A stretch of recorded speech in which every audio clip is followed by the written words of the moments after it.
Nous recevons Sira Silla. Bonsoir. Bonsoir. Soyez la bienvenue sur TV5 Monde. Vous êtes députée La République En Marche de la Seine-Maritime.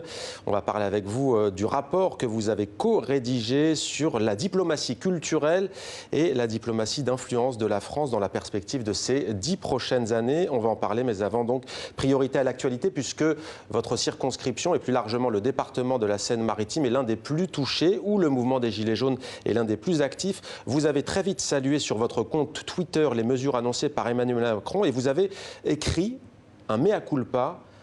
Pourquoi un mea culpa ? Pourquoi ? Parce que lorsque j'ai rencontré les Gilets jaunes, certains m'ont indiqué qu'ils avaient été blessés par certaines paroles du président. Et le président a entendu. Et c'est très bien ce qu'il a fait, parce que je ne pense pas que son souhait est de blesser les Français. Donc il était important qu'il puisse parler à ce sujet. Donc oui, je salue vraiment ce qu'il a pu faire, parce que je ne pense pas que le président de la République dénigre les Français. Alors ces paroles ont pu être sur les paroles qui blessent et sur ce qu'on appelle l'empathie, il en a eu, personne ne le conteste. Oui. Pour autant, quand on entend ce mot mea culpa, est-ce que c'est une pause dans les réformes pour lesquelles il s'est engagé à mener la France, ou est-ce que c'est une pause ? Nous mènerons nos transformations. Moi, lorsque j'ai rencontré les Gilets jaunes, j'ai été convaincue que nos transformations étaient nécessaires. Un Gilet jaune m'avait dit « Madame Silla, trouvez-vous normal qu'un chômeur à qui on propose un travail n'aille pas travailler parce qu'il a pratiquement la même rémunération ?» Je lui ai dit « Mais monsieur, cette réforme, nous allons l'entreprendre. » Un autre Gilet jaune m'indiquait que son fils souhaitait faire une formation, un CAP, mais il avait atteint la limite d'âge.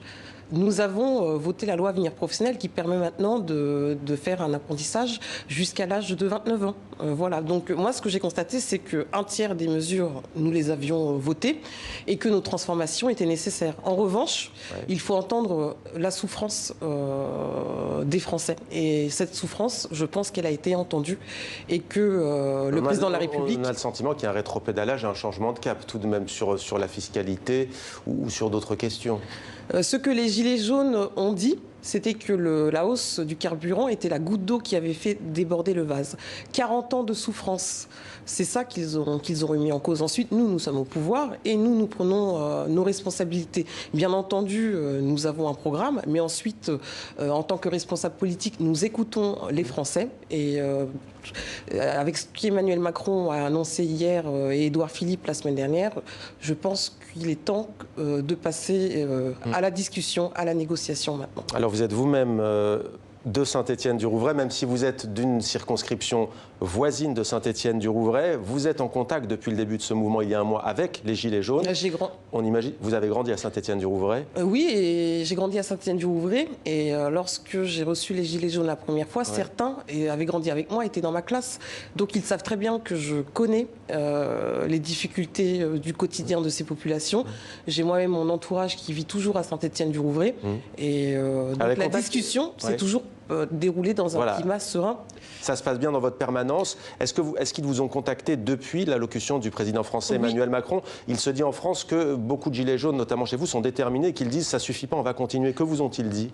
Oui, c'est vrai. Certains m'ont dit que ce n'était pas suffisant. En revanche, moi, je leur ai rappelé que la première fois, au cours du premier rendez-vous, ce qu'ils souhaitaient, c'était un moratoire. Ensuite, ils ont expliqué que le président avait tardé et que, de ce fait, il voulait des mesures supplémentaires parce que la réponse devait être rapide.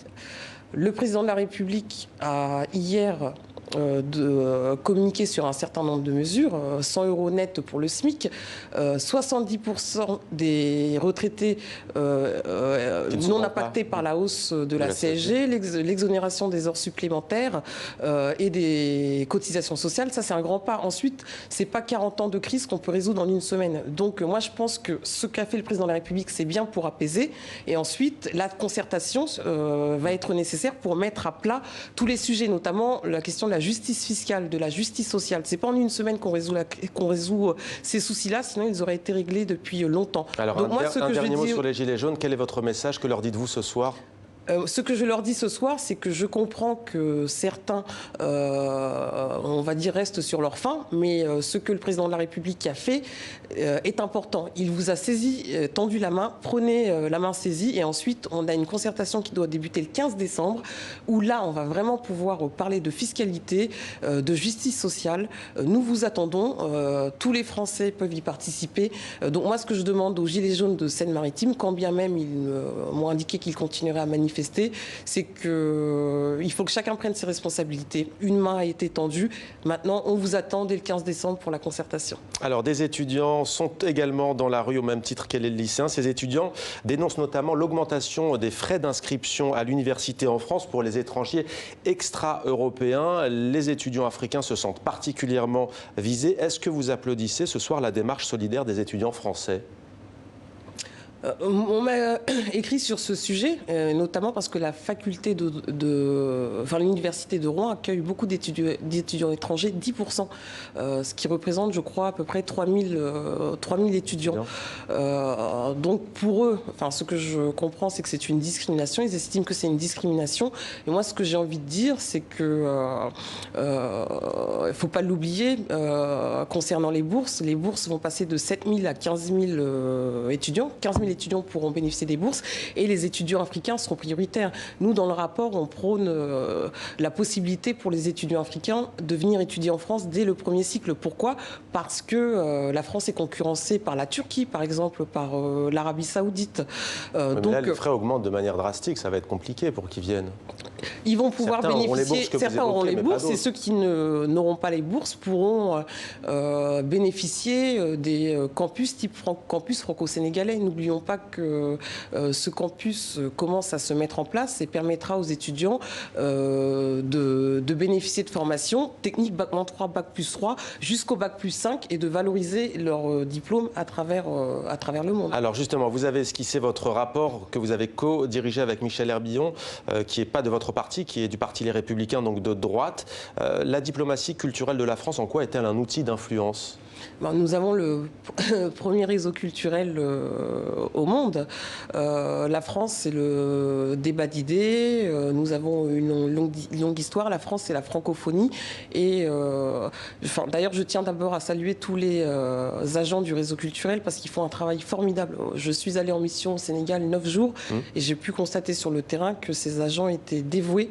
Et ce qu'on dit dans le rapport, c'est que la France ne doit pas vivre sur ses acquis.